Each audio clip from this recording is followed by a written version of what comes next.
দেখতে দেখতে আমার মেয়েটারও একটা বছর পূরণ হয়ে গেল। মেয়েটার জন্য কিছুই করতে পারলাম না। মা বাবা হিসেবে অনেক ইচ্ছে থাকে, অনেক আশা থাকে, কিন্তু সব ইচ্ছে তো আর পূরণ হয় না।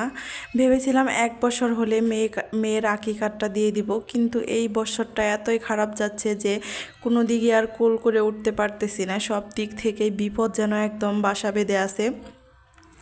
তো মেয়ের যেহেতু আজকে হ্যাপি বার্থডে, আর আমার হচ্ছে ভাই আসছে, বোন আসছে, তো সবার আনন্দের জন্যই ছোটোখাটো একটু আয়োজন করতেছি আর কি। কালকে রাতেই আমি রাত 12টার আগে মেয়েকে পায়েস রান্না করে রাত 12টার সময় খাওয়িয়ে দাওয়িয়ে ঘুম পাড়াইছিলাম। এখন হচ্ছে একটু বিরিয়ানি রান্না করতেছি। কালকের পায়েসটা তো ছিলই, সেই সাথে একটু বিরিয়ানি এবং একটা ছোটোখাটো কেক এনেছি আর কি মেয়ের জন্য, মেয়ের খুশির জন্য, মেয়ের আনন্দের জন্য। আল্লাহ যদি কখনো করতে দেয় তাহলে খুব ভালো করে মেয়ের শখ পূরণ করব। আমার একটা মাত্র মেয়ে, আমার মেয়ের কখনো কোনো চাওয়া আমি অপূর্ণ রাখবো না।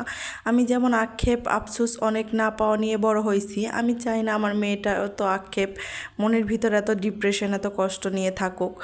ও যতটা চায় আমি ততটা যাতে আমিও ওকে দিতে পারি, এটা আমি আল্লাহর কাছে সব সময় চাই। আর আমার মেয়েটাকে যাতে আল্লাহ ভালো একটা মানুষ বানায়, এই আশাটাও করি।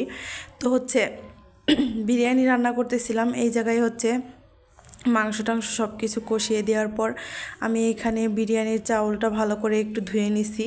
তো এইখান থেকে অল্প কিছু চাউল দিয়ে আমি কালকে পায়েস রান্না করছিলাম, আর এখন বাকি চাউলটা দিয়ে আমি বিরিয়ানি রান্না করে ফেলবো।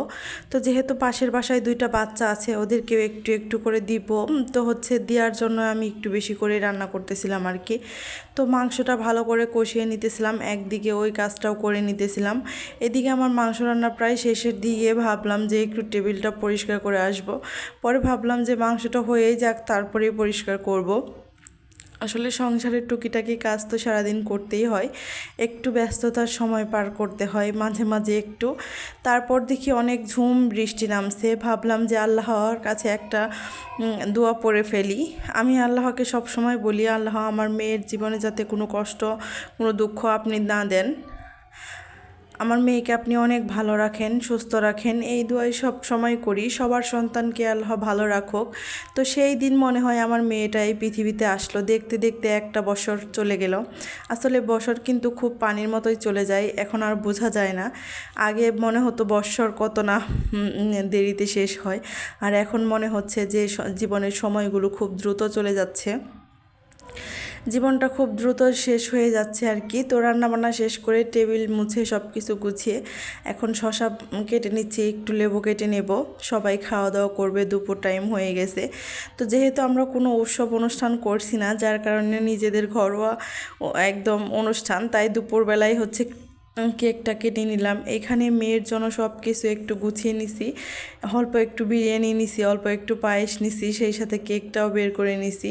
তো এই কেকটা ওর বাবা নিয়ে আসছে আর কি, সেই সাথে ওর জন্য একটা খেলনাও এনেছিল, সেটা আমি রেখে দিছি। তো ও কিন্তু কালকে ওটা চালাইছে, হয়তোবা কালকের ভিডিওটা খেয়াল করলে আপনারা দেখতে পারবেন। তো এইখানে আমি মোমবাতি দিয়ে আর কি আমরা একটু নিজেরাই চেষ্টা করতেছিলাম মেয়েটাকে একটু আনন্দ দেওয়ার।